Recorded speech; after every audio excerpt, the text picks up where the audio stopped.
नमस्कार दोस्तों। किसी ने सवाल किया है कि इमोशनली स्ट्रॉन्ग कैसे बने। इमोशनली स्ट्रॉन्ग बनने के लिए आपको सिर्फ एक चीज़ पे काम करना पड़ेगा और वो है अपना डर। जब तक अपने डर के ऊपर तुम काम नहीं करोगे तब तुम इमोशनली स्ट्रॉन्ग कभी नहीं बन सकते। जैसे फॉर एग्ज़ाम्पल कुछ लोग मैसेज करते हैं, मेरे को मैसेज करते हैं, बहुत लंबे लंबे मैसेज करते हैं। ऑब्वियसली वो अपनी तरफ से कोशिश करते हैं सब कुछ क्लियर कर दिया है, लेकिन जाहिर सी बात है कुछ चीज़ें ऐसी होती हैं जो मुझे समझ में नहीं आती हैं, तो मैं उनको पूछ लेता हूँ कभी कभी टेक्स्ट में कि आपने ये क्या कहा, और कुछ एक दो क्वेश्चंस इंपॉर्टेंट होते हैं जानने के लिए सिचुएशन को। तो जब मैं क्वेश्चन करता हूँ तो उनको ऐसा लगता है कि अरे हमसे तो क्वेश्चन किए जा रहे हैं, हमें कुछ गहराई से हमें जानने की कोशिश की जा रही है, तो वो डर जाते हैं इस बात से और वो मैसेज ही डिलीट कर देते हैं। तो देखिए ये डर होता है।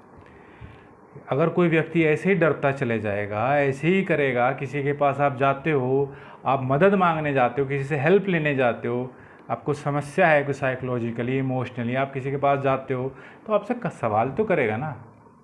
आपके पास आपका कोई दोस्त आता है, वो आपको प्रॉब्लम बताता है, तो आप दो चार सवाल तो करोगे ना, ताकि आपको क्लियर आइडिया हो जाए समस्या का कि समस्या है क्या। लेकिन जब आप सवाल करते हो, क्वेश्चन करते हो, तो वो दूसरा कहता है नहीं मुझे कुछ नहीं पूछना, चल छोड़ रहने दे, और वो अब चले जाता है। तो क्या ऐसे व्यक्ति को आप सीरियसली लोगे?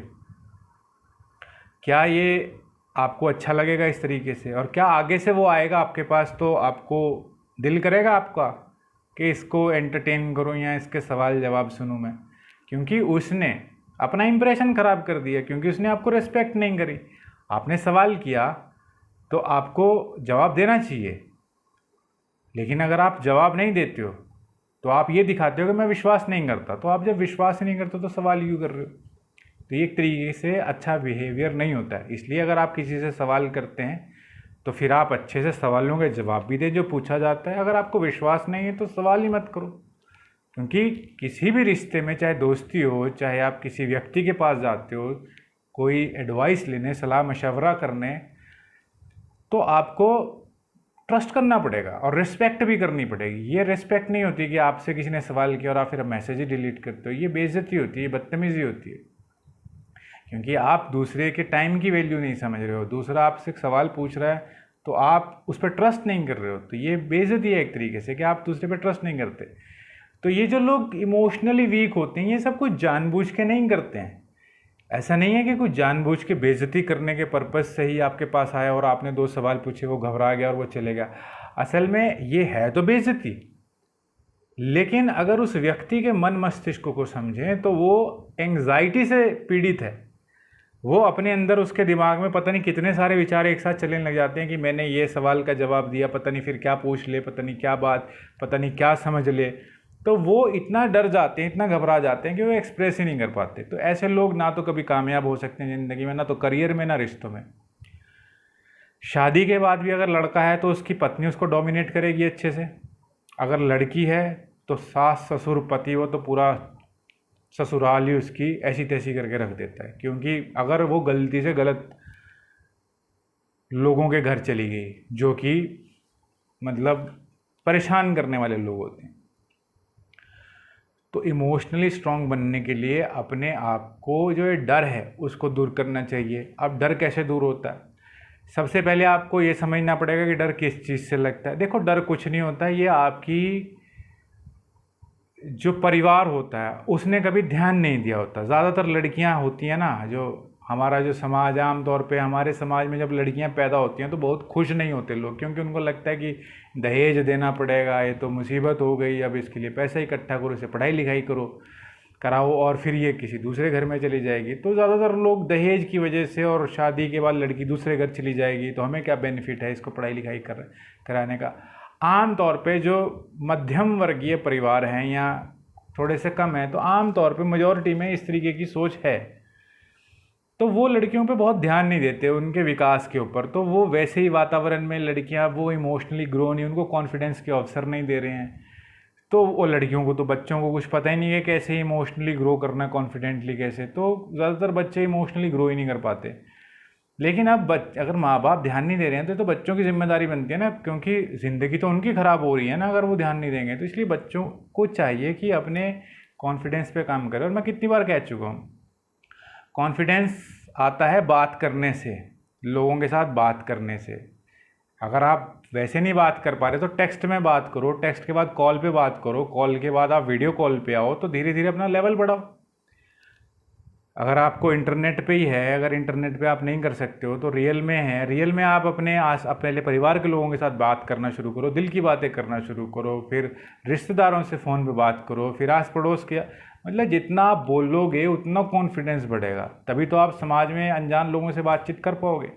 अब लोग क्या करते हैं, मैंने देखा है बहुत बड़े बड़े उम्र के जो 20, 25, 30 साल के भी लड़के लड़कों की बात कर रहा हूँ, वो भी क्या करते हैं, तो किसी रिश्तेदार का फ़ोन आएगा, दो मिनट बात, 2 मिनट भी कहाँ बात, 10 मिनट 10 सेकंड बात करी कि हाँ ठीक है और ठीक है, वो फ़ोन किसी और को दे देंगे।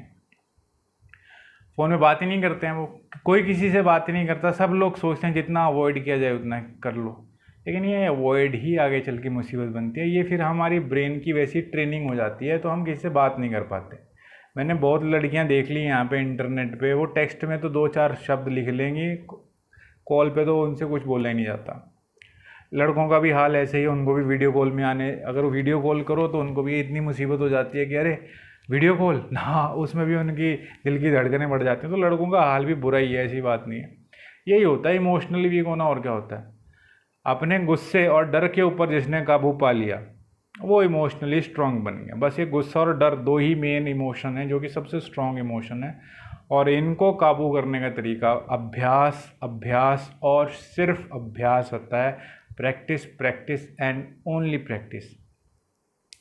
गुस्से पे कैसे काबू पाना है? गुस्से पे बस ऐसे है कि तुमको पता होना चाहिए कि क्या क्या चीज़ें ट्रिगर्स हैं तुम्हारे, क्या क्या चीज़ें तुमको गुस्सा दिलाती हैं, और तुमको अपने मन को बार बार, जिसको बोलते हैं ना अफर्मेशंस लोग करते हैं कि मैं ठीक हूँ, मुझे गुस्सा नहीं, ये सब चीज़ें, इस तरीके से अफर्मेशंस के तौर पे खुद को ये बताना है कि मेरे को गुस्सा नहीं करना है, ये सिचुएशंस आएगी, मेरे को कंट्रोल रखना है। तो आपके सबकॉन्शियस माइंड को उस टाइम पता होगा कि आपको रिएक्ट कैसे करना है, क्योंकि आपके सबकॉन्शियस माइंड में वो रील क्लियर होगी। आपके माइंड में वो जो दिमाग में अगर आपने ये चीज़ें फीड कर रखी होंगी ना, तो गुस्से के टाइम पे ये सबकॉन्शियस माइंड आपका वो टेप चला देगा, ये गुस्सा नहीं करना है, मेरे को कंट्रोल करना है, कंट्रोल करना है। कर लोगे कंट्रोल, क्योंकि आपके माइंड में पहले से ये चीज़ फीड कर रखी थी आपने अफर्मेशंस के ज़रिए कि मेरे को गुस्सा नहीं करना है, ये सिचुएशन है कि मेरे को गुस्सा नहीं करना है।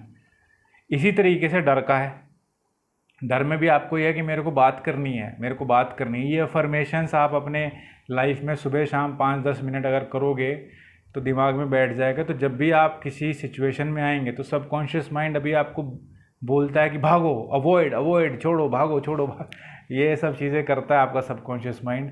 जब आप अपने माइंड को शांति से सुबह शाम रूटीन से, डिसिप्लिन से बताएंगे कि नहीं मेरे को लोगों से बात करनी है, चाहे थोड़ी ही सही पर बात करनी है, बात करनी है, बात करनी है, तो धीरे धीरे आप देखोगे आप लोगों से बात करने लग गए। यही कॉन्फिडेंस है। अगर तुम बात नहीं कर पाए ना तो तुम नौकरी में भी, रिश्तेदारी में भी, हर जगह गालियाँ ही सुनोगे। लोग जो दबता है उससे दबाते हैं, जो डरता है उसे डराते हैं। तुम्हारी ज़िंदगी बहुत बेकार हो जाएगी। तुम अकेले बैठ के रोओगे और कुछ नहीं करोगे, और कोई तुम्हें बचा नहीं सकता। तुम्हारे रक्षक तुम ही हो, ठीक है ना? तुम ही बचा सकते हो। और कैसे? ये धीरे धीरे अभ्यास से, कि मुझे गुस्सा नहीं करना है, ये खुद को बताना है डिसिप्लिन के साथ। सुबह 5 मिनट अपने आप को ये बात, चाहे बोल के, चाहे मन में सोचो कि मेरे को ये सिचुएशन है कि मेरे को गुस्सा नहीं करना है, या ये सिचुएशन है मेरे को इस चीज़ से डर लगता है तो मेरे को इसका सामना करना है। छोटे स्तर पे सही पर मेरे को सामना करना है, भागना नहीं है। क्योंकि जितनी जल्दी सामना करना शुरू कर दोगे तो आपका माइंड वैसे प्रोग्रामिंग वैसी होनी शुरू हो जाएगी। ये हमारी सब ट्रेनिंग है, कंडीशनिंग है। अब अगर हम माइंड को, दिमाग को डराना भी सिखा सकते हैं और माइंड को मजबूत भी कर सकते हैं। ट्रेनिंग है ये, कंडीशनिंग है ये। माइंड अपने बस की चीज़ है, लेकिन लोग माइंड को कंट्रोल नहीं करते हैं, माइंड लोगों को कंट्रोल करता है। क्योंकि कभी इस बारे में विचार ही नहीं करते, सोचते ही नहीं है, पता ही कुछ नहीं है, बस चल रहे हैं। लोग कहते तूने मुझे गुस्सा दिला दिया इसलिए मैं लड़ पड़ा। ऐसे कैसे गुस्सा दिला देगा है? ऐसे नहीं होता है। तुम्हारा कमज़ोर हो तुम, तभी तो लोग तुम्हें गुस्सा दिला देते हैं, लोग तुम्हें डरा देते हैं क्योंकि तुम कमज़ोर हो।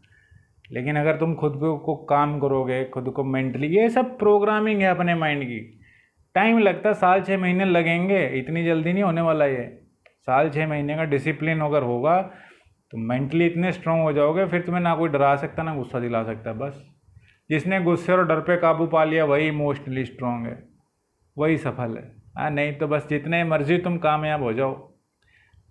सेलिब्रिटीज़ हैं इंटरनेशनल, मैंने उनकी इंटरव्यूज़ देखे हैं, सिंगर्स एंड आंसर्स हैं, इंटरनेशनल सेलिब्रिटीज़ हैं, अरबों रुपए की कमाई है, लेकिन उन्होंने अपने ना गुस्से पे काबू पाया ना डर पे काबू पाया। अरबों रुपए की संपत्ति है, फिर भी दुखी, दवाइयाँ एंग्जाइटी की, डिप्रेशन की लेते हैं, ज़िंदगी बर्बाद है, अकेले बैठ के कमरे में रोते हैं। खुद इंटरव्यू में उन्होंने ये बात एक्सेप्ट करी। इतना पैसा होने का, इतना नेम, इतना फेम होने का क्या फ़ायदा अगर तुम इमोशनली वीक हो। इसलिए अगर इमोशनली स्ट्रांग हो तो अपने आप को करोड़पति समझो बस आप, क्योंकि आप करोड़पति जैसे व्यक्ति होते हैं ना। क्यों करोड़पति हो?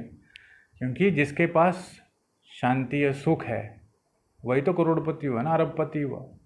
सुख ही तो है असली चीज़। व्यक्ति पैसे से सुख ही तो पाना चाहता है, लेकिन मानसिक सुख जो है, भावनात्मक सुख, वो पैसे से उसका कोई लेना देना ही नहीं है। वो तो गुस्से डर को काबू कर लो, तुम अंदर से खुश हो जाओगे और खुश ही रहोगे, चाहे अमीर हो चाहे गरीब हो, खुश ही रहोगे। लेकिन इस पर काम करना पड़ता है, और इस टॉपिक पर कोई बात नहीं करता। लोग पता नहीं क्या क्या बातें बताते रहते हैं। खैर, वो लोगों की अपना एक्सपीरियंस है, अपनी समझ है, जैसे उनको ठीक लगता है वो बोलते हैं।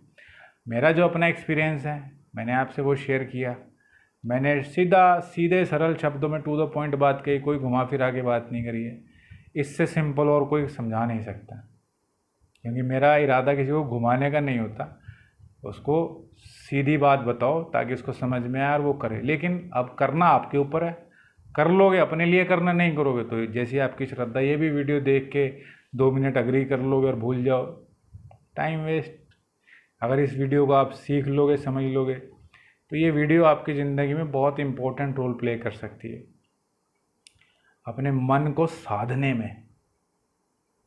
एक मैंने आपको आइडिया दे दिया, बाकी जब आप करोगे तो आपको खुद रियलाइज़ होने लग जाएगा कि कैसे कंट्रोल करना है। लेकिन ये तो कंट्रोल करने से कंट्रोल आता है, प्रैक्टिस करने से आएगा, सोचने से नहीं आता है। थोड़ा सा आप करना शुरू करो, धीरे धीरे सब ठीक हो जाएगा, पर करना पड़ेगा, बिना करे नहीं होगा। Thank you.